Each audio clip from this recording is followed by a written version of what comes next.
take pauses at that to answer questions. I'm happy to write stuff on the board to explain stuff if people have it. But let's get started. So at a high level, what are some of the goals of modeling data? Well, we might want to find hidden structure. And what I mean by that is on the left, here you have some blood flow measurements. And on the right, you might want to find how the different regions in the brain interact together in terms of their blood flow. Another goal might be to make predictions. Here you have a bunch of users, you have a bunch of items, food items, grapes, oranges, pears, and ice cream, and the users have given ratings to these foods. So this person here really enjoys or really dislikes grapes, but really enjoys ice cream, and the prediction task might be for the second person figure out whether they like oranges. And we also want to be able to express prior knowledge, because when we're building models, there are really two sources of information. One of them is the data, and the other is like knowledge that we have beforehand. And so if I want to build a model of shooting for basketball, the kinds of prior knowledge that might be useful to incorporate are the lines on the court mean something. It's a 3-point line. There's some kind of symmetry here. And all these kinds of small but useful information can reduce the amount of data we need when we're trying to build high fidelity models. And lastly, those are all our goals from the what we want to do with the data, but we want to get our answers quickly. Like if we have a lot of data and we build a model, we don't want to wait weeks. We want to get an answer, and we want to be able to understand the answer relatively fast.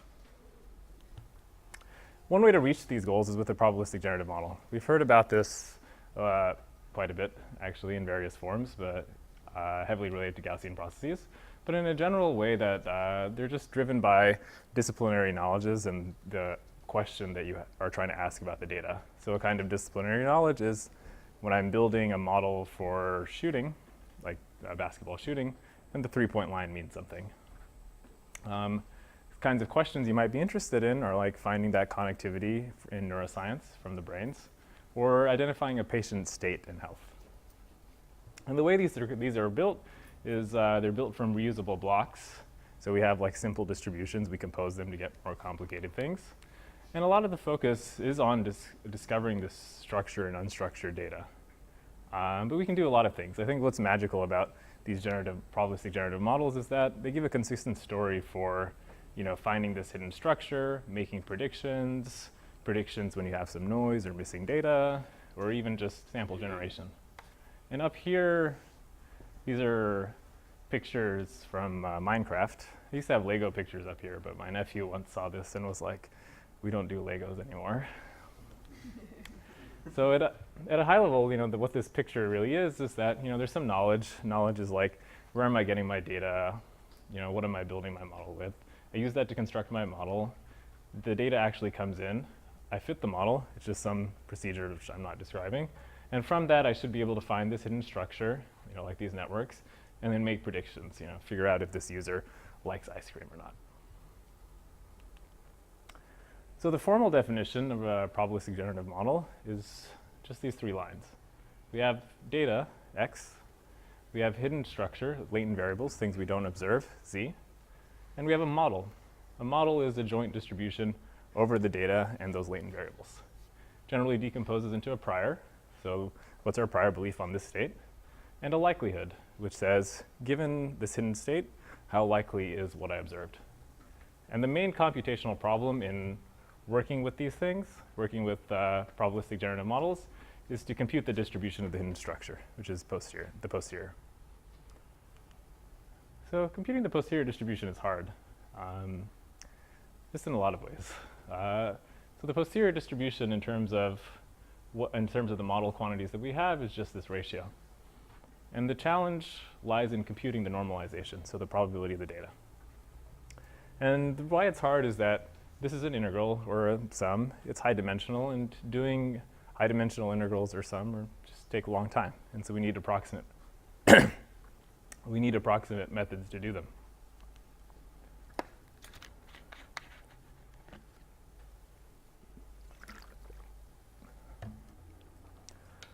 One big set of approximate methods to actually compute these normalizing constants is variational inference. And what variational inference is really summarized in this picture. You have a space of distributions, so a family, that's what this oval is, and it's a distribution over the hidden states, has a parameter lambda, and so if I move lambda, it gives me a different distribution in this oval. And what I want to do is I want to find the lambda, so in this oval, I want to find the lambda that gives me a distribution that's close to the posterior distribution here. Okay. And one way to define close is to just define it via the KL divergence, and that's given by this formula here. So the KL divergence by itself is intractable for the same reason that you have the posterior. The KL divergence is the divergence from an approximating distribution to the posterior. We don't know the posterior, so it's a problem. But you can remove the intractable part, the log p of x, and get an objective that's equivalent to the KL divergence up to a constant. And maximizing this objective, called the evidence lower bound, is the same as minimizing the KL divergence. Here, to get an intuitive feel for what's happening, the elbow trades off two terms. So the first term is this value here. It says, I want the distribution Q to give me the most log probability. And so it just wants to put a map point, a single point, on the log probability that has the highest value. The second term says be diffuse. It's an entropy term. And so what variational inference is doing is it's balancing these two terms. Markov chain Monte Carlo can work for these models, but for the majority of this talk, it's going to be mostly about variational inference. All right, let's look at a concrete example. Let's say I want to build a model for flipping coins. So coins takes heads or tails. One way to model that is with a Bernoulli distribution. A Bernoulli distribution is just binary values, zeros or ones. And we might want to be Bayesian. So we can place a prior on the probability of that Bernoulli. And that's what this graphical model here describes. There is a prior pi, there's a probability pi, there's a prior on it, which is just coming from the beta distribution. And we say that our coin flips come from simulating a sequence of Bernoullis with this probability. It's simple. It's like straightforward. But let's think about that a little bit further. Like, where does the randomness in the coin come from? Like, is the coin itself random? Like, if I had a coin, no, it's not a coin. But if there's a heads and a tails. If I just, if I like put it there, it's not really random. Nothing's really happened. And in fact, if you flip a coin, if you knew what the conditions were of flipping the coin, like the dangle and that you pressed it and how hard you flipped it, it's just a physical process. The coin flipping is deterministic. And what this picture is, it's a picture of a coin flipping machine that the statistician Percy Diaconis built just to figure out, like, is it actually random, and like how much bias is there? But it's completely deterministic, and that should make sense because it's just the laws of physics. But where does this randomness come from? Why did I try to model it with the Bernoulli distribution? Well, the randomness really comes from the initial distributions of the flip. We have our coin flipper here, Dustin, and the reason the coin appears random is that because Dustin, he's really not so great at flipping it exactly the same way every time, and so he draws his impulse he gives and the angle he provides from a distribution. That goes to a deterministic system, which is just physics, and then he gets out, heads, tails. Okay, and if we want to model this in a Bayesian way, we can place a prior distribution. That's what this is here, on the parameters of Dustin's flipping distribution, and we actually have a model. This is a model. It has nice distributions. We can simulate from it. You might have to run this coin flipping machine, but we can simulate from it. And it's a lot better model than the Bernoulli. I used a lot more information. I used stuff that I knew about Dustin. This prior distribution maybe is not so informative. I use the actual physical system that is the true way that the coins are flipped.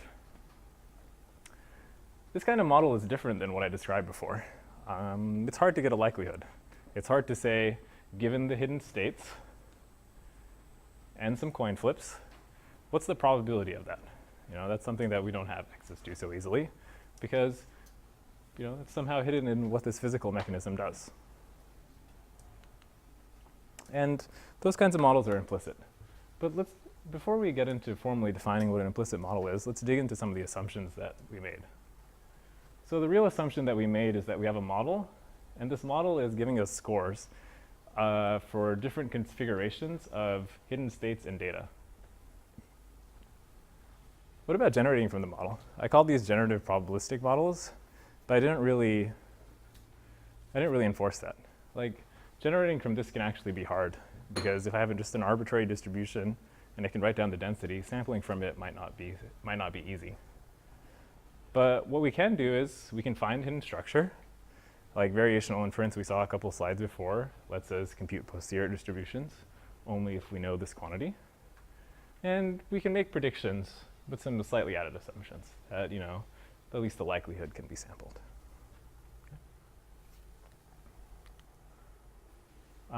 But most of the time we encounter probabilistic generative models that we can sample from. And the reason we can do that is because we build them from reusable blocks that we know how to sample from, like whether they're Poisson, they're Gamma, or Bernoulli. And if these blocks are easy to sample from, then the model is easy to sample from. As an example from that, you can think about drawing Z from a normal distribution. And then X is just as some mean, which is a function of that Z that I drew, and some variance that's also a function of that. And most of the models that we work with in literature are built on these sampleable blocks. And they have known distributions, so they're what I called forward sampleable and scorable. So we have likelihoods we can generate from them. But what if we change our assumptions? What if instead of having both those properties, we get rid of the property of being able to score it? So what that means is we only assume we can forward sample. We don't have likelihoods. An example of that model might be draw from a normal distribution, and then say what I observe is just some complicated functional transformation of that draw. This density can be very difficult to compute. This function might not be invertible. It might do weird things. But we can generate from this really easily. You know, we know what the function is. We can draw normal distribution, normally distributed values really easily. And this is kind of what that simulator model was for coin flips before. They're just models, without likelihoods, and they're called implicit models. So let's try to construct a family of implicit models. So hierarchical models are just models that share strength across data.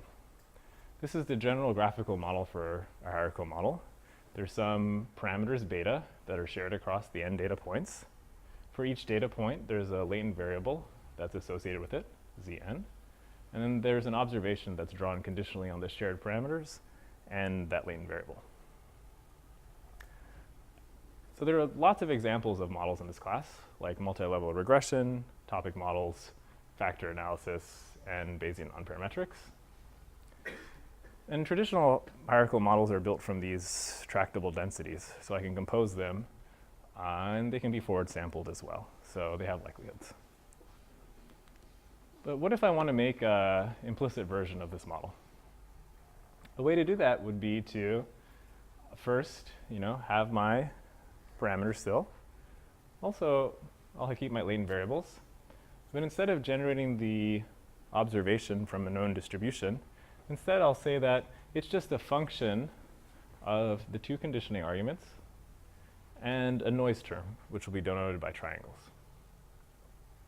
And since this function is arbitrary, there might not be a likelihood. And you can sort of see what the problem is when trying to compute the likelihood. If I want the probability that x exists in a set A, this probability is given by this integral, where I'm integrating over this noise source, and I'm looking for when does the function equal this x. And so if the function is not easily invertible, it's a challenge. If the inverse has many values, also a challenge. But this makes the likelihood intractable. What's an example model that looks like this? Well, one comes from the predator-prey modeling literature, where Here I have a prey population, x1, a predator population, x2. And I have two coupled differential equations that for the prey, it says if there are more prey, you'll get more out. And then this term says that if there are more predators, the predators compete. And then these two functions are functions of the current predator and prey populations and some noise. And then they output something that would generally be monotone in the values of x1 and x2. So it would encode something like if there's a lot of prey and a lot of predators, then a prey population gets smaller, and vice versa for the predator population. And where does the hierarchy come in? Well, these functions have parameters. If I'm trying to build this model spatially, then the hierarchies are built on spatial groups, something like counties or states or countries. As another example, we can look at generative adversarial networks. So generative adversarial networks are this model up here. They're implicit models where you take a noise source, you transform that noise source with some parameters, and produce observations. Okay. If we want to do Bayesian analysis on these generative adversarial networks, what we do is we take those parameters, we place a prior, and this falls into that class of hierarchical implicit models. There are a couple questions that arise. One is, what's the distinction between noise and latent variables? And the second is, should we be inferring posteriors on noise? Like I said, you have posteriors for latent variables, but does it make sense to ask about posteriors for noise? Well, let's look at this picture here and try to understand what I mean by what's the distinction. Well, this x is simply a function of these three values. This z is random, the epsilon is random, and there's not really like a fundamental difference between them mathematically. But you could swap, you could swap roles. I mean, this parameter connects here, but this parameter appears here in this function too, so there's not really a difference. And so the difference comes from more of a choice of what you want to do with these things. So, when I say latent, it's something that provides structure. It's something that might be further modeled or something to be directly inspected. Well, the noise term injects complexity into the output distribution. So if I wanted to build a mixture model, which is just a model that looks across multiple groups, then the way I might do it is I say that this transformation function actually has an indicator based on the group values. So z takes one of k possible values. And if it's equal to little k, there's some sub-function that I'm using to model it. This function has to be limited, because if this function is arbitrary in some way, I can capture, each one of these groups can capture arbitrary distributions, and so averaging them together really does nothing. And so it really ultimately, the distinction between the two depends on the structure of this transformation. And the next question is, if noise and latent variables aren't so different, should we be inferring posteriors on the noise? Well, that really kind of depends on the dimensionality of the noise itself. So consider this first model. In this first model, my data here, this just means that the data are two-dimensional. I have a latent variable that's three-dimensional. I have noise that's also two-dimensional. And this model is summarized here. Draw a normal value, get a mean, get a standard deviation by transforming that normal, and scale it against some noise. Here, the noise has the same dimension of the data. And the joint posterior of the noise and the latent variables are non-degenerate. So you could ask that question about what are the posteriors, and it would make some sense. To get an intuitive feel for why that's true, well, there are five variables here and two variables here.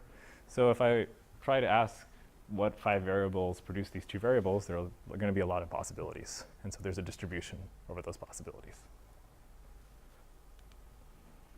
But if I consider this other model, where I just have, say, one-dimensional noise and I'm producing two-dimensional observations, summarized here, then it's not necessarily clear that this posterior is meaningful.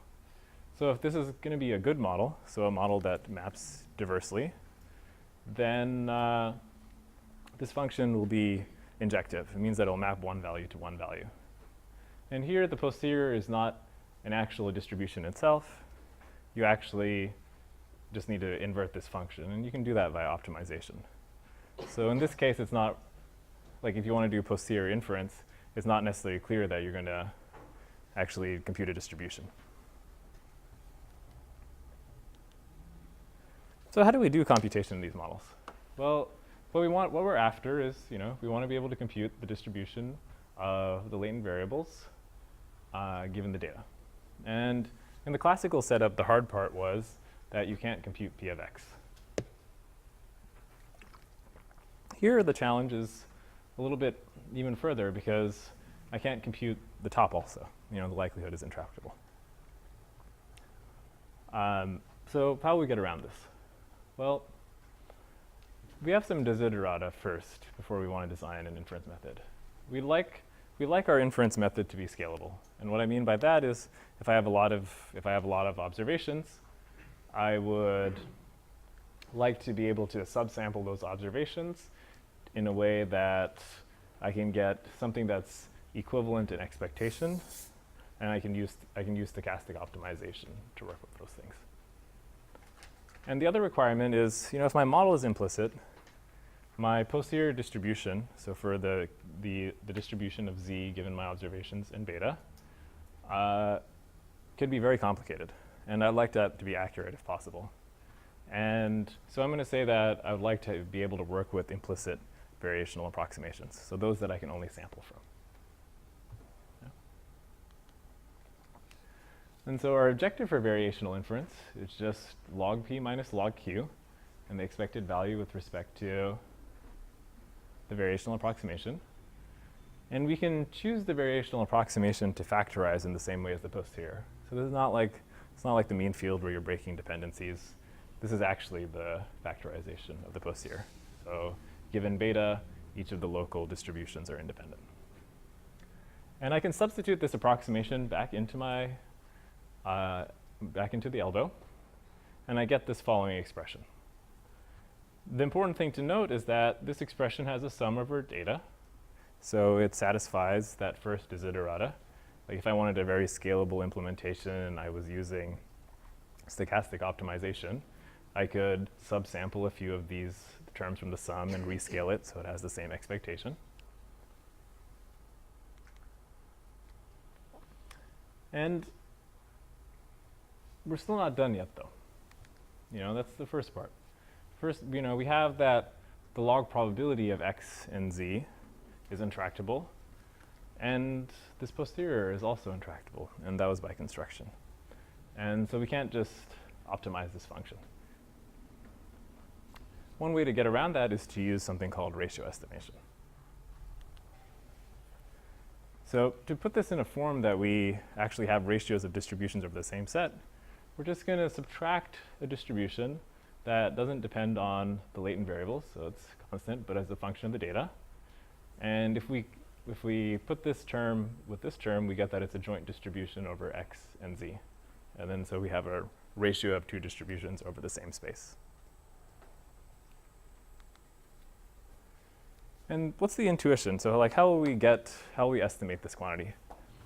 The intuition behind ratio estimation is the following. So say I have two distributions, p and q, and I give you 50-50 samples from both of them. And the question I want to ask is, I'll give you a sample, and you need to tell me, did it come from p or did it come from u? Did it come from q? And the way to do that is to build a classifier. That's just a simple binary classification problem. The optimal classifier for p just outputs the true probabilities. And so that's going to look something like p over p plus q. So the probability that it's p is just how likely it was that it was p over how likely it was that it was p or q.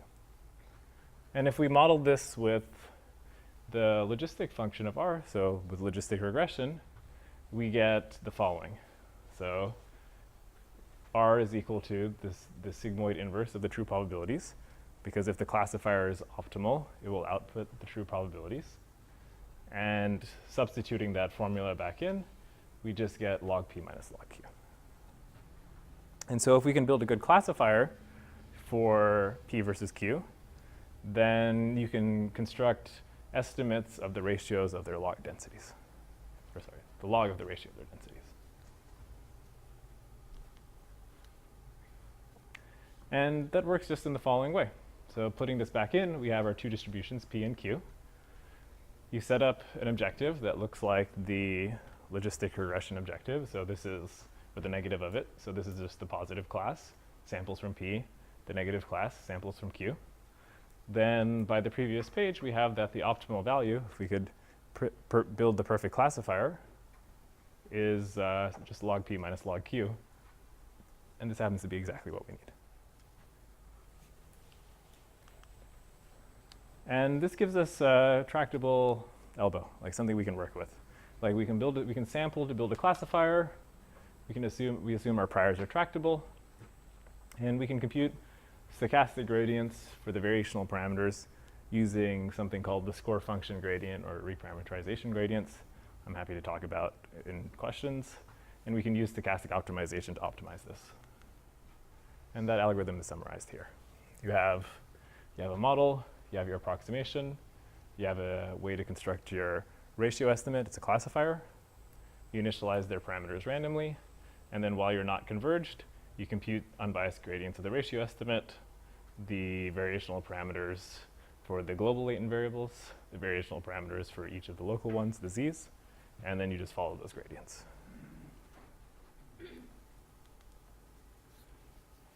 And I sort of set that up with Desiderata, and then I went directly into the KL divergence. So one natural question might be, are there other divergences? Are there other things I could optimize that meet the same criteria? Well, we can sort of get a hint that the KL divergence is special for this problem. The first hint is that, imagine I was looking at something like integral probability metrics. Integral probability metrics measure the distance between two distributions by comparing the expectations between them. So this is just the distance between P and Q is the maximum difference in expected value of functions in the class script f. But we can't really use this because first, we can't sample from the posterior easily. If we could, then we wouldn't do any of this. And the other problem is that if we're trying to do it on the joint space of data and posterior, you'd have to do some kind of non-parametric density estimation. You'd have to, because we don't have a density, you'd have to build a density estimator to do it. Another big class of distances between distributions are F divergences. They have this form. It's the expectation with respect to Q of some function f, P over Q. And this is amenable to ratio estimation, because P over Q is that ratio. We know how to compute these things. They're in there. But if we ask ourselves, we want to get scalable computation back out of this, well, the only thing that splits products into sums, so the only function that splits products into sums, is going to be the log function. And if it's the log function, we'll get back to the KL divergence. And so in this sense, we get a hint that the KL divergence is special for the way we set up this problem.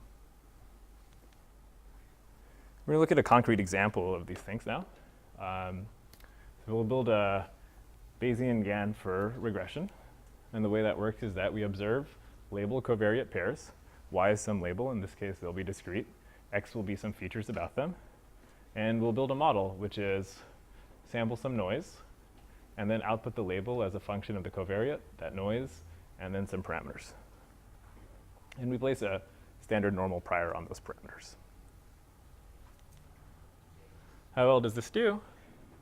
Well, we compare four things, which are Bayesian GANs with variational inference, Bayesian GANs with just a map estimate, and we compare them to the corresponding Bayesian neural networks. And they do slightly better. The Bayesian GAN plus variational inference is slightly better. It's a little surprising, actually, to me. Bayesian neural networks are pretty powerful. They can approximate huge classes of conditional distributions. And so the only assumption that's being changed is really that logistic at the end. You'd saying instead of a logistic, I want transformations that can output arbitrary binary values if it's classification, or categorical values if it's digits. And to me, it seems like that assumption the logistic assumption is innocuous, so we shouldn't be able to do too much better by doing this, and we don't do too much better. But it's even surprising to me that it's quite similar. Because here we have likelihoods and things go through very nicely, but we've given that away to work with these Bayesian GANs. And we looked at something a little bit more complicated, which is we wanted to see if we could mimic simulations from this context-free grammar. And what this context-free grammar does is it just builds algebra expressions. So like if you have a symbol, you can add to that symbol, you can multiply, divide, and subtract. And the model is just simply inject noise, produce an output, put that output back in to the next step, construct the next latent variable, and then produce the output. And yield samples that are okay. I mean, it still gets things wrong, but it's a positive sign. But I said that everything, I set up everything, we solved the problem, but it's not for free, like we're paying a big computational cost for inference. Like giving up a likelihood means that we have to solve this other problem in between, and the ability to solve that problem really can help or hurt us. So what I mean by that is like things appear to be well defined. Like we have KL divergences, we can optimize those things and get an answer, but it's not really guaranteed that we're doing something that's truly like mathematically well defined. And as an example, just take the following two distributions. Let's say that this is P and this is Q. And let's just say it's at initialization. I don't know what P is, and I just happen to initialize Q over here. And the distributions don't have support that overlaps. And here, the likelihood ratio is ill-defined because over here, this P, the likelihood ratio will be 1. Here, it will be 0. In between, it's not well-defined. If I take logs of 0, you get something weird. And this problem is related to the KL divergence because even the KL divergence itself is only well-defined when the supports are appropriately matching. But it still works. Like if you were to have this problem, you still get an answer out. And so that's a little bit surprising. And this is not like just an arbitrarily constructed problem. If my models are transforming like 5-dimensional noise to produce 100-dimensional outputs, it's likely that those distributions have disjoint to support, especially when one of them is randomly initialized. And the reason that it actually works is that we didn't optimize the ratio estimate all the way. Like we didn't find the perfect classifier. Instead, we said, initialize that classifier randomly, take one step. And what this does is that it implicitly smooths the classification problem. So instead of an optimal classifier, we get something that tells us a little bit in between. And so we don't end up in this case where we're off on one end or the other. And then the hope is that before that classifier gets optimized well, you'll have distributions that have supports that are overlapping. And that's not a great thing. Like ideally, we would set up this problem so that you could just optimize that objective without having to worry about getting into a bad place. And so this is a natural stopping point. Before I get into the next session, I'll take any questions that people have. Yeah, go ahead. So there are methods like approximate Bayesian computation? Yeah. So maybe solving a similar set of problems. Yeah. Speak about relationships or pros and cons? Yeah. I think the way I like to think about it is that, for approximate, like if you have a good statistic in mind, so the way that approximate Bayesian computation works is that there's some statistic, and then the way that you can tell if like your sample is looking like the data is that you compare them on the statistic. It's the high level way. And if you have a good statistic, you should, that'll help a long way. Because what's effectively happening here is that you're saying, I want to look at the worst case out of a huge possible set of statistics, and I want to use that to build my likelihood. And so I think if you know that's what you care about, then you can project your problem down to a lower dimensional space, and you'll get, you can get a good answer that way.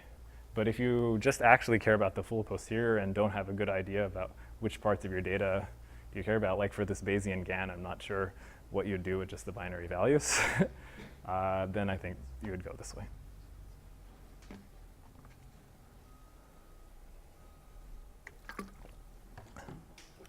All right, let's continue. So we talked a little bit about implicit models, and we motivated them by their flexibility, and we saw a real-world example. And we saw that physical systems tend to move us towards these implicit models. But what if we just kept our traditional models and we wanted like good variational approximations. So variational approximations that are implicit, that we can't necessarily evaluate the density for. So one way we'll get to something like that is to think about variational inference as a modeling, like think about building a variational approximation as a modeling problem. So here we have something that's the mean field model. And so the mean field model is from the mean field approximation, says that all the latent variables are independent. So you have lambda 1, lambda 2, lambda 3 are parameters, and they control each of the latent variables separately. And you can imagine if we wanted to add complexity on this, one way we do this in standard modeling is to place a prior on the parameters, so make the model hierarchical. And we can do the same thing in the variational setup. So we can take our variational parameters and put a prior on them. That's a joint distribution over lambda 1, lambda 2, lambda 3, controlled by theta. So a little bit more formally up here, we take our factorized distribution, place a prior over it, we get a new distribution by integrating out that prior. And the new parameters of this variational approximation are theta. And the reason that this is an implicit approximation is that this marginalization is intractable in general. Like if these were both binary values and this was a multivariate normal, that's the same problem I have when I'm trying to do inference for logistic regression.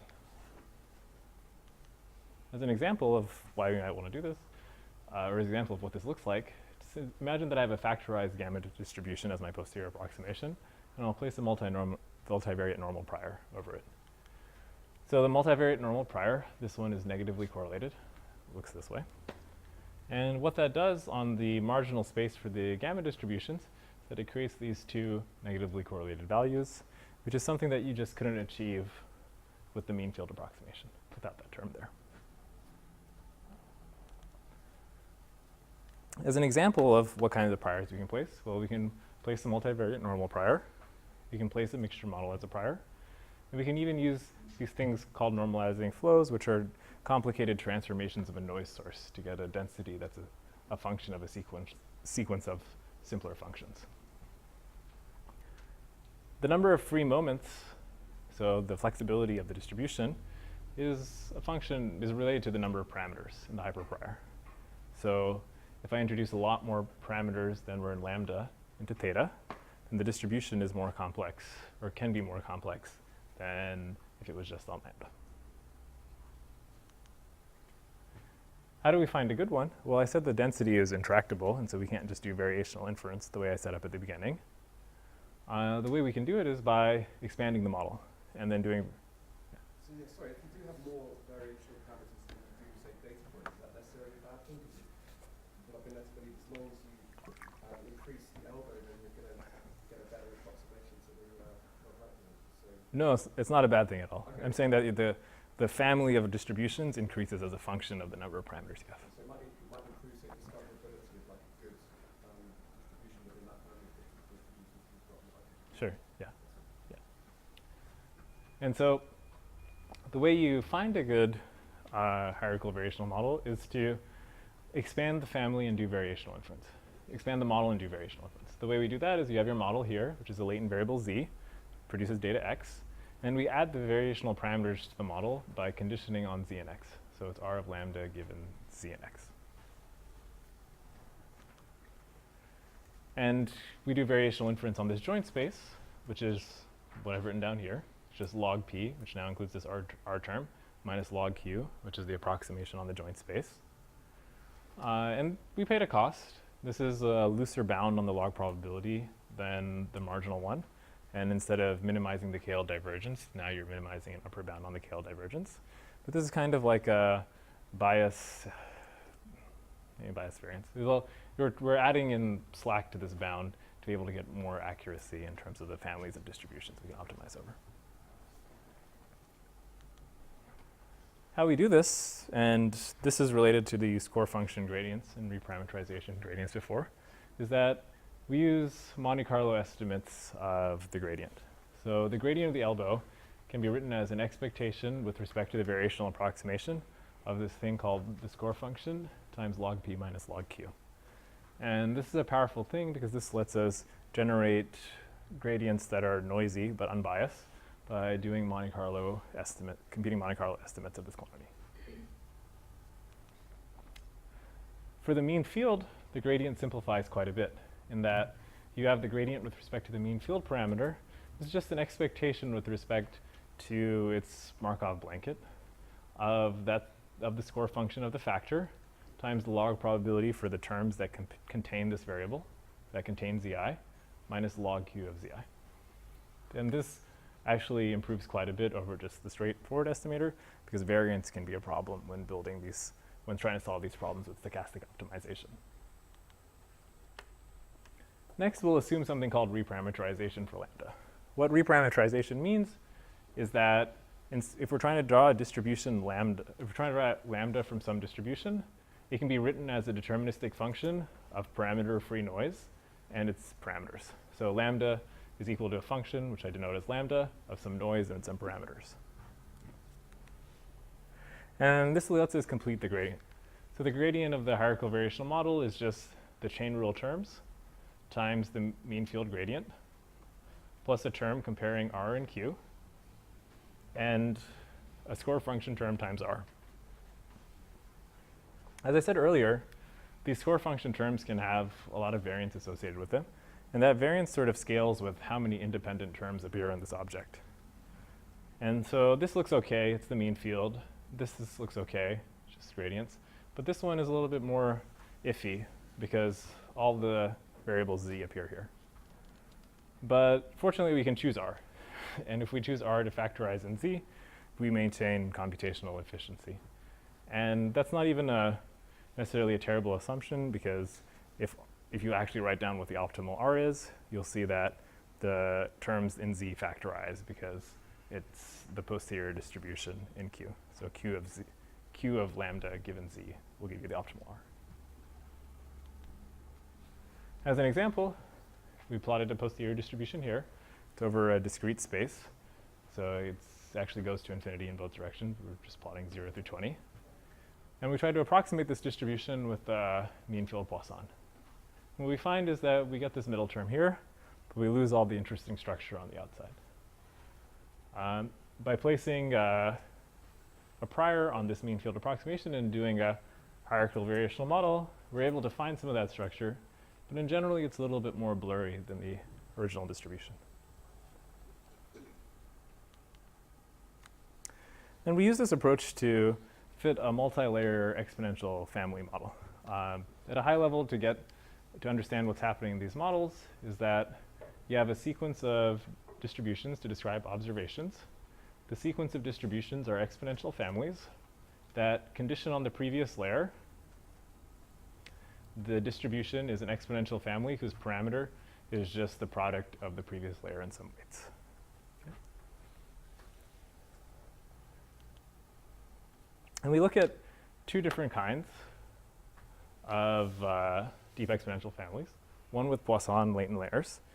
And I like the one with Poisson latent layers. I mean, it's a little bit of a weird model, but I like it because it's quite a hard posterior approximation problem, because it's not finite and discrete. It's not smooth.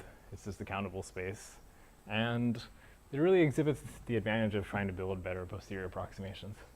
Because if I was trying to build a model based on which predicts well on held out data, if I had just used the mean field approximation, I would I wouldn't figure out that, this model is just so much better than the one layer model. And we looked at what these numbers are perplexity numbers. Lower is better. And we were looking at two different corpora.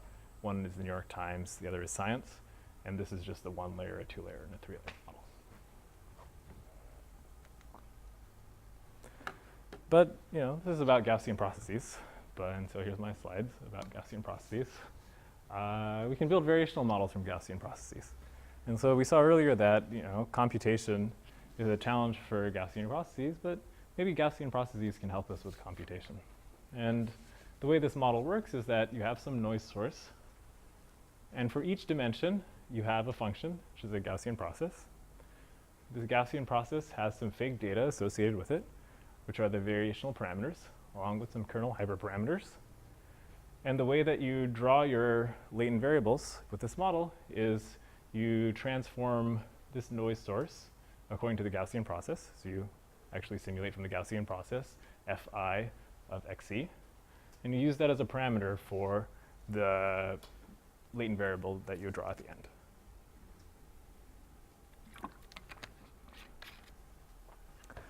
And this is not just an exercise.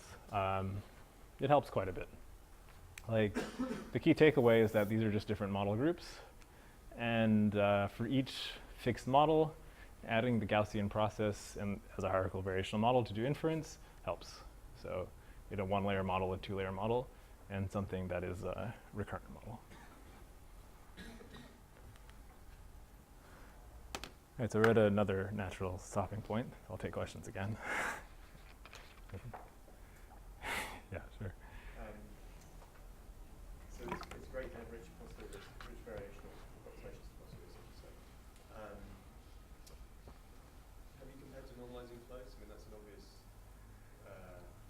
point of comparison for these methods here, right? Yeah, this one is normalizing flows right here. This is the same model with the normalizing flow.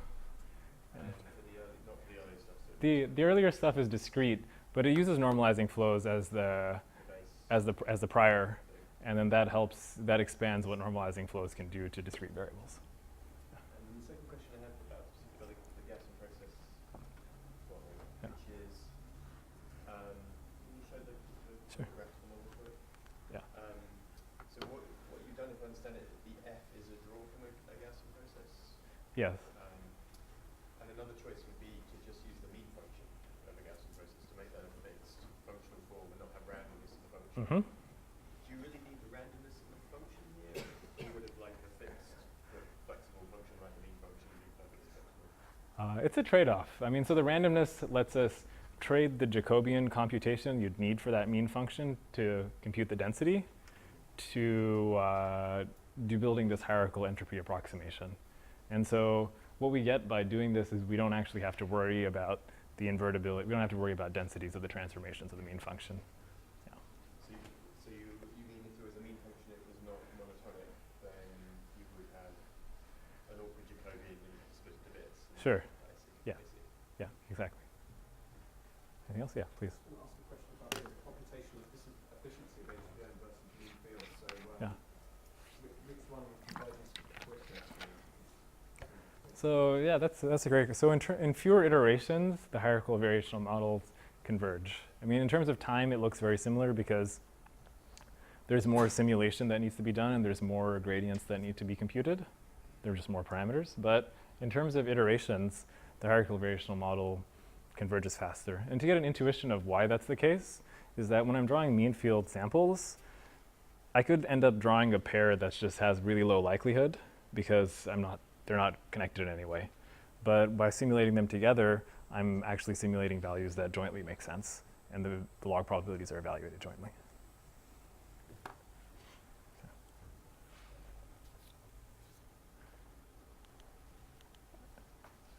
What's the time?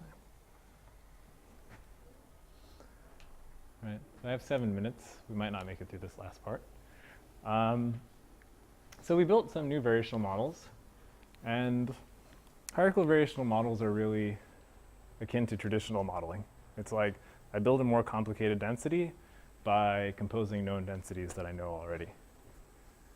But what if I take my own medicine from the beginning of this talk and I wanted just an implicit model directly? Like I don't want to actually compose densities together like I would do in the classical case. An example of something like that was something we call a variational program. And a variational program simply generates samples by drawing from a normal distribution, for example, and transforming that normal distribution to output a latent variable. And what makes this hard is that the KL divergence requires a tractable density. We could use ratio estimation here, but we'd be throwing out the log probability information that we have, because we'd just be trying to simulate from it and then go to a joint space. Do we have other options? Well, we can build a large class of objectives for variational inference. So An objective for variational inference is just something that we optimize and get a posterior approximation by defining this form. We'll look at it a little bit more carefully. But the two important things that we want from this objective class is that, one, that closeness is satisfied. So if we're minimizing this thing over a family of distributions, that the posterior has value 0. And it has value 0 for all of the functions in this function class. And it's tractable, that we can actually compute it in terms of the posterior, instead of originally being in terms of the posterior and the variational approximation, it can be written in terms of the joint distribution, the variational approximation. And what this objective says in words, this objective is looking for the expected mismatch between functions that have expectation 0 with respect to the posterior and functions that have expectation 0 and what Q says about them. It looks for the worst case one. And the value of this objective is the worst case in this function class. And the goal that we're trying to do in variational inference in the setup is just find the distribution Q that gives us the best worst case value. And so we're trying to find the parameter lambda of a variational approximation that minimizes the worst case function value wherever you parameterize the set of functions with theta. That's a little bit complicated, but I kind of like this picture because it summarizes it. So we have some posterior distribution. It looks like these curves.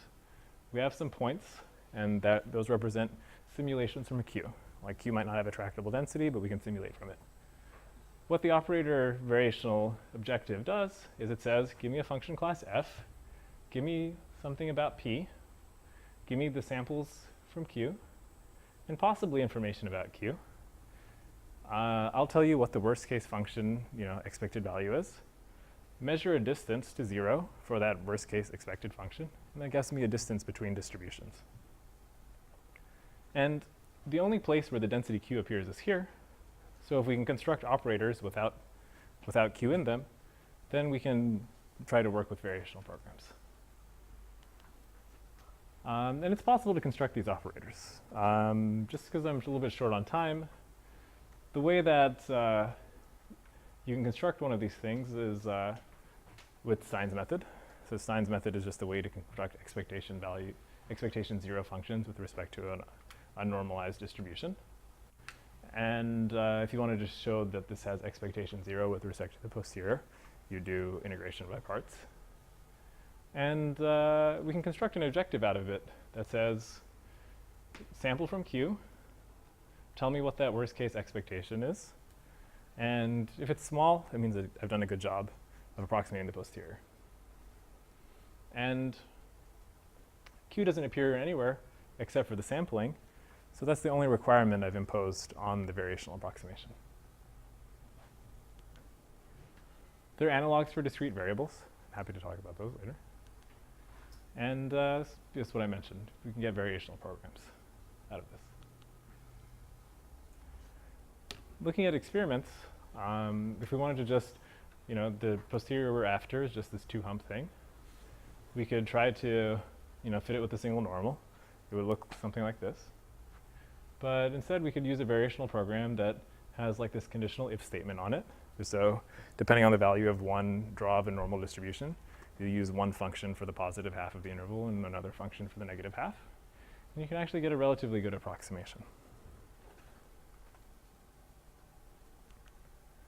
And looking at some real data, if we wanted to do like a completion task where we have a binary factor analysis model, so each observation has a latent Gaussian vector, and we multiply that with some parameters to generate the data, we can see that this variational program, even though it doesn't optimize the likelihoods with this Stein operator, actually can do a pretty good job of completing the data, better than a method that looks directly at the likelihoods.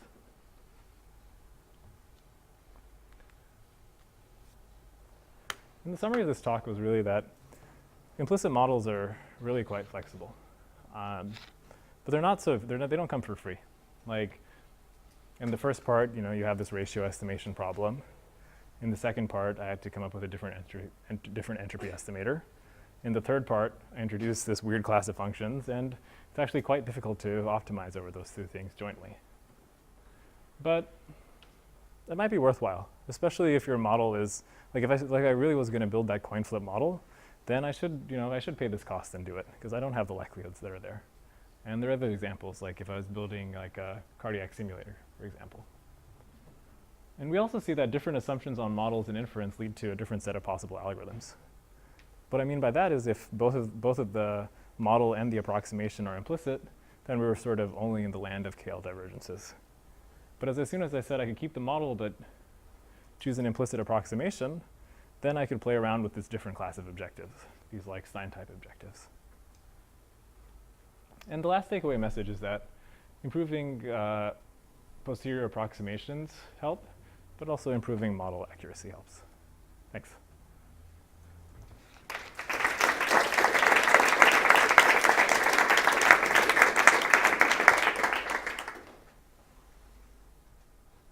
I'll take questions.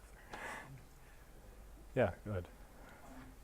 It's really interesting ideas that think of them all at the same time. So one thought I got stuck on for a bit was, so you're using a logistic ratio, and then you mentioned later this issue of distribution. And I guess the logistic is justified by the differences of one context and also family.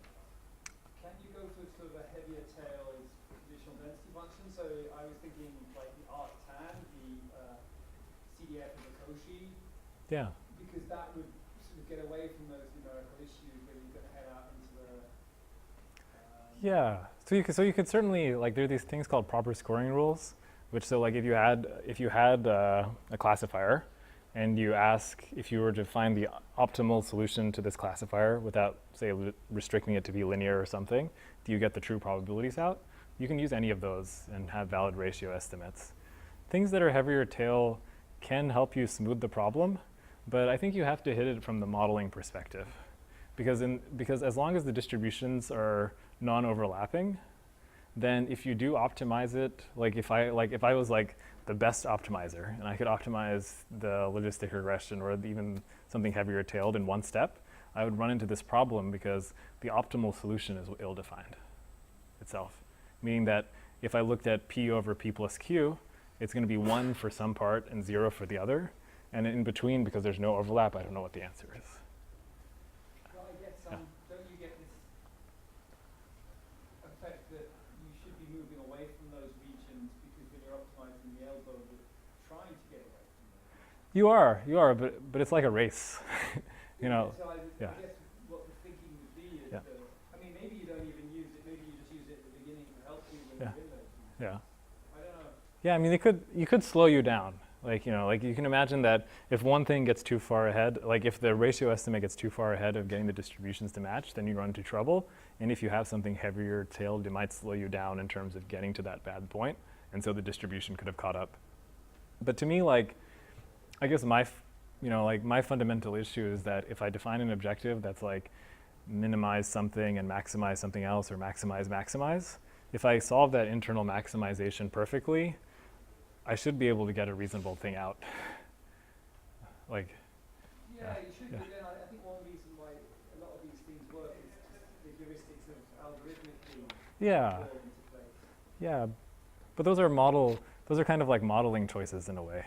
Like, choosing, instead of choosing an optimal, like a discriminator that's very, very powerful, I could build a logistic regression that only looks at linear things, and that would also smooth the problem.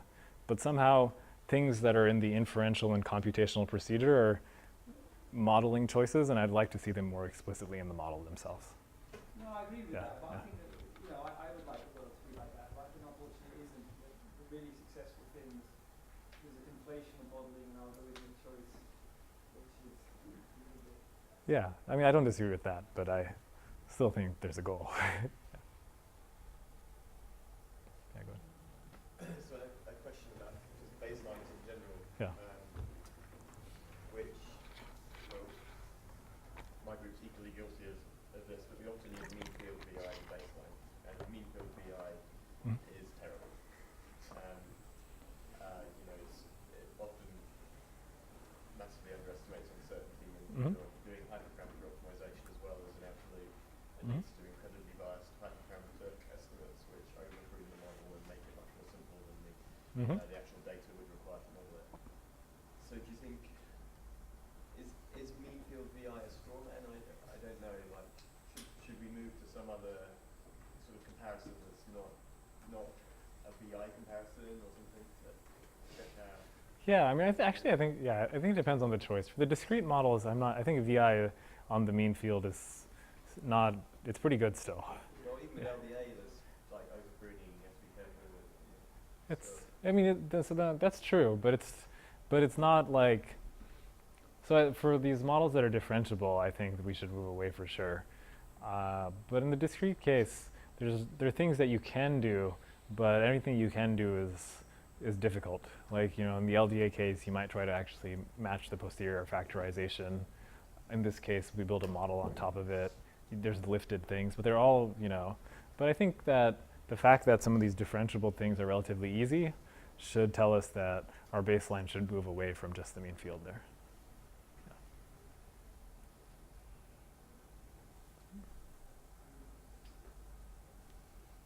All right, if there's nobody else, thanks.